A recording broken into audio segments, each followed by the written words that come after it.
Friends, मैं प्रियंका आप सबों का आपके अपने चैनल एक्टिव लर्नर में स्वागत करती हूं। जैसा कि आप सभी जान रहे हैं कि जीएसएससी सीजीएल का नोटिफिकेशन एक बार फिर आ चुका है। अभी फॉर्म भरा जाना शुरू नहीं हुआ है, लेकिन बहुत ही जल्दी होगा। तो इस चैनल पे आप लोग पहले से जुड़े हुए हैं, आप लोग जानते हैं कि इस चैनल पे जीएसएससी सीजीएल से संबंधित बहुत सारे वीडियो अपलोड कर चुकी हूँ मैं पहले भी। और जैसे कि खोरठा भाषा का तो लगभग पूरा सिलेबस ही कंप्लीट हो गया है। और एक बहुत महत्वपूर्ण टॉपिक हो जाता है झारखंड जी के। जैसे कि भाषा तो सब खोरठा नहीं रखते हैं, लेकिन झारखंड जी के को सभी लिखना होगा, सभी को देना होगा। ये आपका कंपलसरी पेपर है, सब्जेक्ट है, क्योंकि आपको वहाँ पूछा ही जाना है और आप इसको हल करेंगे ही, चाहे आपकी दूसरी भी भाषा क्यों ना हो। लेकिन झारखंड जी के एक बहुत ही महत्वपूर्ण टॉपिक है। और इस चैनल पे पहले भी झारखंड जीके से संबंधित बहुत सारे वीडियोज हैं, लेकिन पूरा जीके कंप्लीट नहीं है। तो अब जो है हम लोग क्या करेंगे कि झारखंड जीके को कंप्लीट करने की कोशिश करेंगे। आप लोग सभी अपने स्तर से बुक से पढ़ाई तो करते ही होंगे। मैं वीडियो के माध्यम से कुछ महत्वपूर्ण चीज़ों को कवर करने की कोशिश करूंगी। साथ ही साथ आप बुक का उपयोग जरूर करें, वीडियो पे सिर्फ निर्भर ना रहें। तो चलिए आगे, आज का जो टॉपिक है वो है झारखंड का राष्ट्रीय आंदोलन में क्या योगदान रहा। तो इससे संबंध इस सीरीज में हम कुछ आंदोलनों को देखेंगे जो कि राष्ट्रीय आंदोलन होंगे। तो एक 1857 का विद्रोह या राष्ट्र जो है सैनिक विद्रोह, वो बहुत ही महत्वपूर्ण टॉपिक हो जाता है। चाहे आप हिस्ट्री, इंडियन हिस्ट्री पढ़ेंगे तब भी, और यदि आप झारखंड के हिस्ट्री में आएंगे तब भी। यहाँ आपको देखना है झारखंड क्षेत्र से संबंधित या झारखंड राज्य से संबंधित चीज़ों को, और वहाँ आपको देखना होता है पूरे देश के संदर्भ में कि 1857 का विद्रोह का पूरे देश में क्या इम्पैक्ट पड़ा, और यहाँ आपको झारखंड में क्या इम्पैक्ट हुआ इसका, ये चीज़ आपको देखना है। ये बहुत ही महत्वपूर्ण टॉपिक है। तो चलिए शुरू करते हैं। पहला पॉइंट क्या है कि झारखंड में जो है विद्रोह का शुरुआत कब हुआ, प्रारंभ कब हुआ। तो ये हुआ 12 जून 1857 को। स्थान, कौन से स्थान से शुरू हुआ, ये भी एक बहुत महत्वपूर्ण प्रश्न बन जाता है। तो स्थान था देवघर जिला का रोहिणी गांव। अगला पॉइंट क्या है, आप चाहे तो स्क्रीनशॉट भी ले सकते हैं, इस तरह आपका नोट्स भी आप तैयार कर सकते हैं। रोहिणी गांव देसी स्थल सेना के 32वीं रेजिमेंट कंपनी का मुख्यालय था।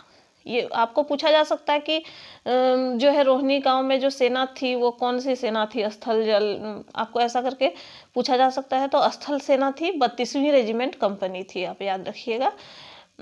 इसका मुख्यालय था रोहिणी गांव, 32वीं रेजिमेंट कंपनी का। नेतृत्व कौन कर रहा था यहाँ से कंपनी का, तो मेजर मैकडोनाल्ड कर रहा था। विद्रोह में जो है सैनिकों ने सबसे पहले, विद्रोही सैनिकों ने सबसे पहले लेफ्टिनेंट नॉर्मन लेजली की हत्या की, और एक थे अंग्रेज जो कि अंग्रेज कांट नाम से थे, तो उसकी भी हत्या यहाँ हुई थी। ये आप चीज ध्यान में रखिएगा।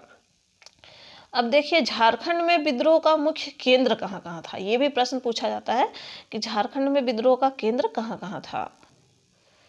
झारखंड में विद्रोह का मुख्य केंद्र था हजारीबाग, रांची, चुटुपालू घाटी, चतरा, पलामू और चाईबासा।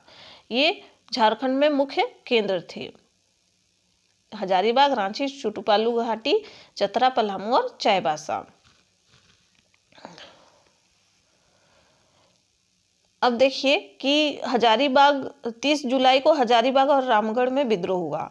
1857 का विद्रोह जो है, आपसे प्रश्न बहुत से झारखंड के एग्जाम में पूछा जा चुका है कि हजारीबाग में कब विद्रोह हुआ, तो रामगढ़ में कब विद्रोह हुआ, इस टाइप का आपसे प्रश्न पूछा जाएगा।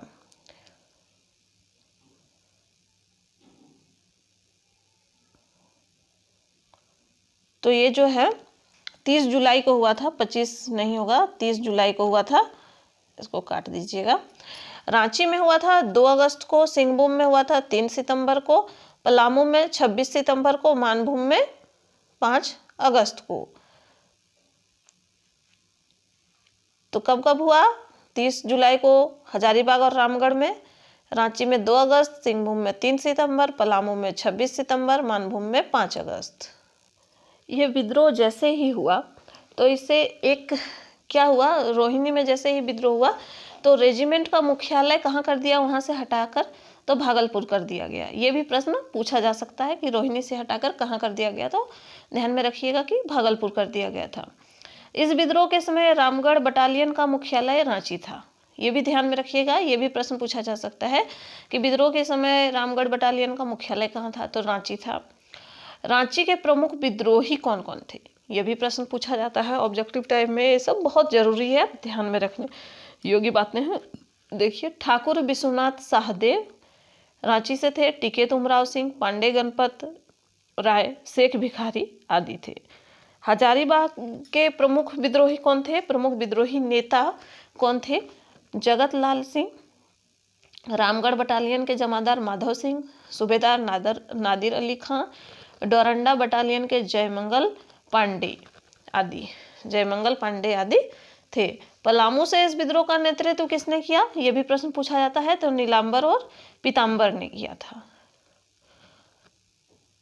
अगला है कि सिंहभूम के पोड़ाहाट के राजा अर्जुन सिंह का नाम इस विद्रोह में उल्लेखनीय है, यानी कि अर्जुन सिंह जो थे सिंहभूम के विद्रोही नेता थे, सिंहभूम के पोड़ाहाट से।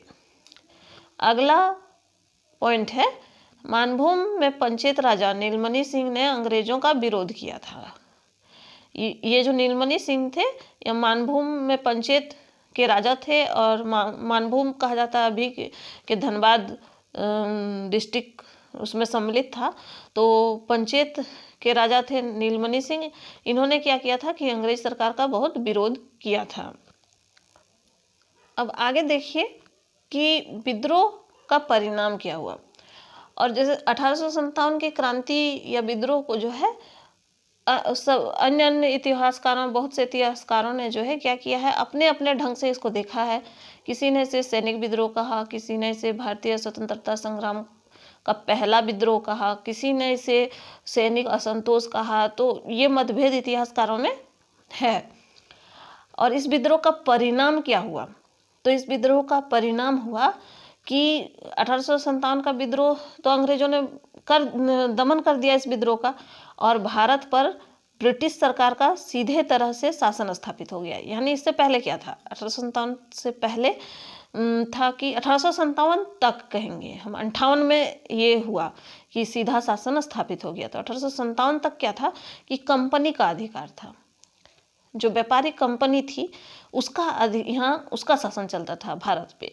लेकिन जैसे ही 1857 का विद्रोह होता है, वहाँ की जो महारानी वो सीधे तौर पे अपने हाथों में ले लेती है यहाँ की बागडोर, शासन अपने हाथों में हो जाता है, यानी ताज का शासन जिसको कहेंगे। इंग्लैंड में जो राजशाही ये था, घराना था, उसका शासन यहाँ चलने लगता है, ब्रिटेन का राजघराने का शासन यहाँ चलने लगता है। और इसी के में उस टाइम यहाँ का भारत में जो है यहाँ का वायसराय था लॉर्ड कैनिंग। इसने एक घोषणा पत्र महारानी विक्टोरिया की तरफ से इलाहाबाद में पढ़कर सुनाया, बताया कि क्या क्या अब चेंजेस हो गए हैं इंडिया में, भारत में क्या क्या बदलाव हो गए हैं प्रशासन में। ये चीज़ किसने बताया, तो कैनिंग ने बताया। कहाँ बताया, तो इलाहाबाद में बताया। आगे देखिए, विद्रोह का परिणाम क्या हुआ कि विद्रोही नेता जितने थे उनकी संपत्ति जब्त कर ली जाती है। और क्या होता है कि नागवंशी राजा जगन्नाथ शाहदेव, जिसने अंग्रेजों का साथ दिया था, उसके लिए उनका धन्यवाद ज्ञापन किया जाता है। किसका, तो नागवंशी राजा जगन्नाथ शाहदेव का। तो पूछा जा सकता है आपको प्रश्न कि किस नागवंशी राजा ने जो है अंग्रेजों का साथ दिया था, तो आप कह सकते हैं कि जगन्नाथ शाहदेव ने दिया था। अगला देखिए, सूबेदार शेख, बहुत से सैनिकों ने भी जो है, सभी विद्रोही तो नहीं थे, तो बहुत सारे सैनिकों ने अंग्रेजों का साथ भी दिया। तो कुछ सैनिक थे जिसको विद्रोह के बाद जो है सम्मानित किया गया। तो उसमें थे सूबेदार शेख पंचकौड़ी, हवलदार आरजू और नायक तारा सिंह को चतरा की लड़ाई में योगदान के लिए ऑर्डर ऑफ मेरिट दिया गया था। कौन से क्षेत्र में लड़ाई के लिए? तो चतरा की लड़ाई में, ध्यान में रखिएगा।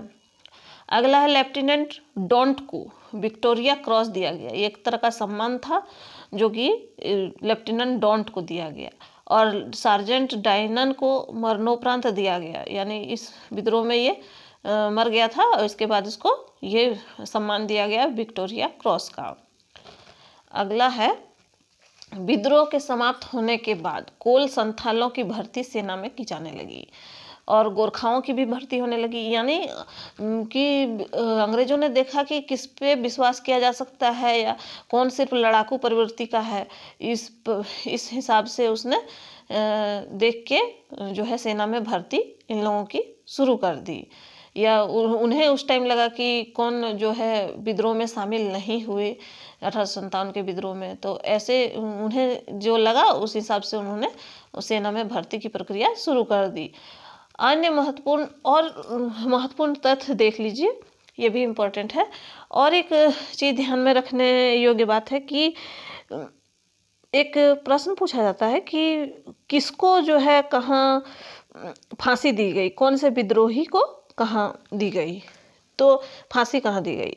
तो आप याद रखिएगा कि ओरमांझी क्षेत्र में जो विद्रोही थे टिकैत उमराव सिंह और उनके दीवान थे शेख भिखारी, तो इन दोनों को जो है चुटुपालू घाटी में एक वृक्ष से लटकाकर फांसी दे दी गई थी।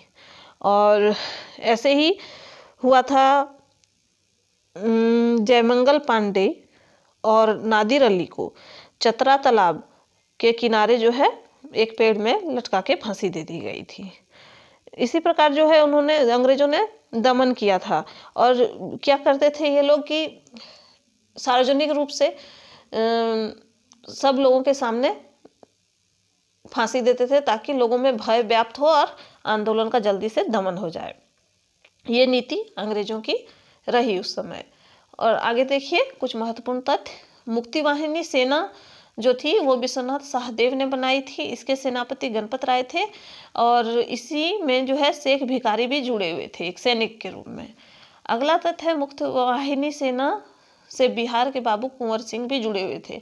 बाबू कुंवर सिंह जो है बिहार में एक जमींदार थे और इन्होंने जो है बहुत ही प्रभावशाली तरीके से अंग्रेजों का 1857 की क्रांति में विरोध किया था। और ऐसा कहा जा सकता है कि ये अंत तक पकड़े नहीं गए और अंत तक ये लड़े और कभी जो है अपने क्षेत्र को अंग्रेजों के अधीन नहीं होने दिया।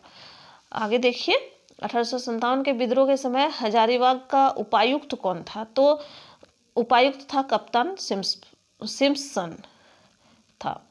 1857 में धनबाद का उपायुक्त कैप्टन ओकस था। नीलांबर, पीतांबर, भोगता, खरवार और चेरों ने मिलकर सैनिक दस्ता का गठन किया था। ये भी एक महत्वपूर्ण तथ्य है झारखंड की दृष्टि से, आप इसको ध्यान में रख सकते हैं। तो फ्रेंड्स, उम्मीद है कि ये वीडियो आपके लिए काफ़ी हेल्पफुल होगी और ऐसी ही झारखंड से जीके से संबंधित कुछ महत्वपूर्ण फैक्ट, महत्वपूर्ण वीडियो जो है आपको बीच बीच में मिलते रहेगी। आप लोग सब लगे रहिए तैयारी में। आज के लिए बस इतना ही। Thank you.